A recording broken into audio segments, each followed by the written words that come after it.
Viewers अस्सलाम वालेकुम, welcome back to my channel. कैसे हैं आप सब? होपफुली कि सब खैरियत होंगे, ठीक ठाक होंगे और अच्छे होंगे। तो मैं हूं जैन।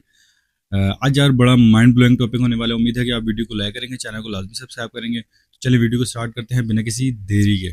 तो यार आज हम पाकिस्तान और बांग्लादेश के बारे में बात करेंगे। सोचे ज़रा, 1971 में एक मुल्क हमसे अलग हुआ। पास कुछ नहीं था, ना सनत, ना वसाइल, ना मजबूत फौज, बस गरीबी, सैलाब और भूख। दुनिया ने उसे बास्केट केस कहा, लेकिन आज वही मुल्क हमसे आगे है हर मैदान में। वो मुल्क है बांग्लादेश।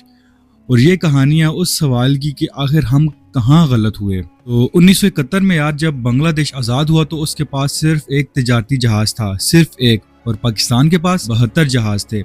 हम 72 गुना आगे थे।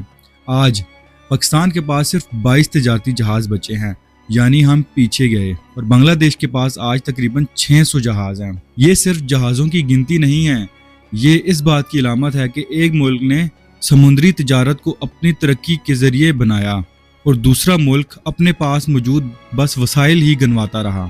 बांग्लादेश ने अपनी शिपिंग इंडस्ट्री बनाई, एक्सपोर्ट बढ़ाई और दुनिया से जुड़े।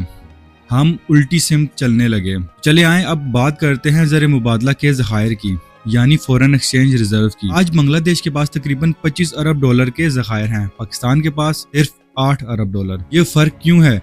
क्योंकि बांग्लादेश ने दो चीज़ों पर तवज्जो दी, एक्सपोर्ट और रेमिटेंस। उनकी टेक्सटाइल इंडस्ट्री आज दुनिया की दूसरी बड़ी टेक्सटाइल इंडस्ट्री है। H&M, ज़ारा, ये सब बांग्लादेश से कपड़े खरीदते हैं। हमारे पास भी टेक्सटाइल है, कपास है, मेहनती लोग हैं, लेकिन हमने इस सलाहियत को कभी पूरी तरह इस्तेमाल ही नहीं किया। हमारे ज़खायर IMF के कर्जों पर टिके हैं।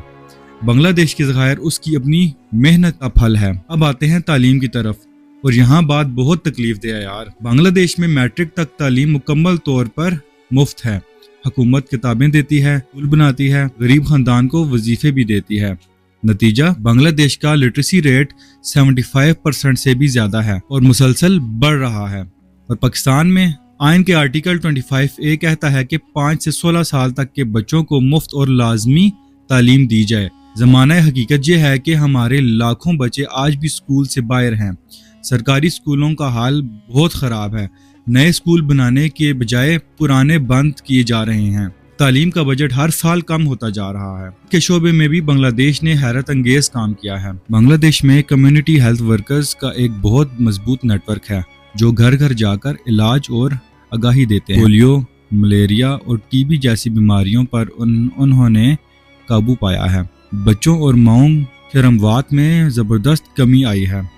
पाकिस्तान में सरकारी अस्पताल का नाम सुनते ही लोगों के चेहरे उतर जाते हैं। लंबी लाइनें, बगैर दवाई के नुस्खे और डॉक्टरों की कमी। अब आते हैं सबसे अहम सवाल की तरफ, पैसा आता कहाँ से है और जाता कहाँ है? पाकिस्तान दुनिया के उन मुल्कों में शामिल है जहाँ आम आदमी पर सबसे ज़्यादा फजूल का टैक्स लगाया जाता है। आप आटा खरीदें, बिजली का बिल दें, मोबाइल इस्तेमाल करें, हर चीज़ पर टैक्स। और टैक्स की वसूल भी बांग्लादेश से ज़्यादा है। लेकिन सवाल ये है कि ये पैसा जाता कहाँ है? क्या स्कूलों में जाता है? क्या अस्पतालों में जाता है? क्या सड़कों पर जाता है? नहीं, हमारे टैक्स का बड़ा हिस्सा जाता है दो जगह, एक कर्जों के सूद पर और एक ऐसे एस्टेब्लिशमेंट सिस्टम पर जिसका आम आदमी को कोई फायदा नहीं। आवाम टैक्स देती है, लेकिन बदले में उन्हें ना तालीम मिलती है, ना सेहत, ना सड़कें, बस वादे मिलते हैं। समझना जरूरी है कि बांग्लादेश ने क्या फर्क किया। पहली बात, उन्होंने अपने वसाइल को सनत में लगाया, खास तौर पर गारमेंट इंडस्ट्री, जो आज 85% एक्सपोर्ट का जरिया है। दूसरी बात, उन्होंने खवातीन को माइशत में शामिल किया। बांग्लादेश की गारमेंट फैक्ट्रीज में 80% से ज़्यादा खवातीन काम करती हैं, और इसने न सिर्फ माशियत बदली बल्कि माशरा भी बदला।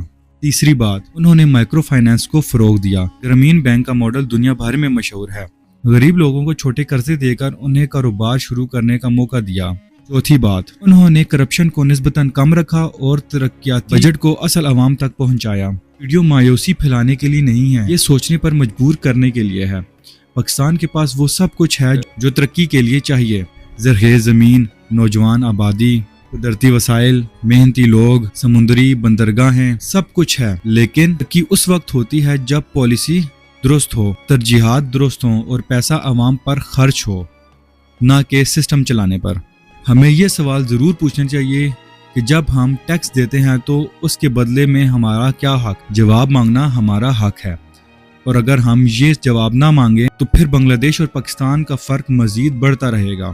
اگر آپ نے اس ویڈیو کو یہاں تک دیکھ لیا تو ایک کام کریں، اپنے کسی ایک دوست کو یہ ویڈیو لازمی شیئر کریں، کیونکہ تبدیلی آگاہی سے شروع ہوتی ہے۔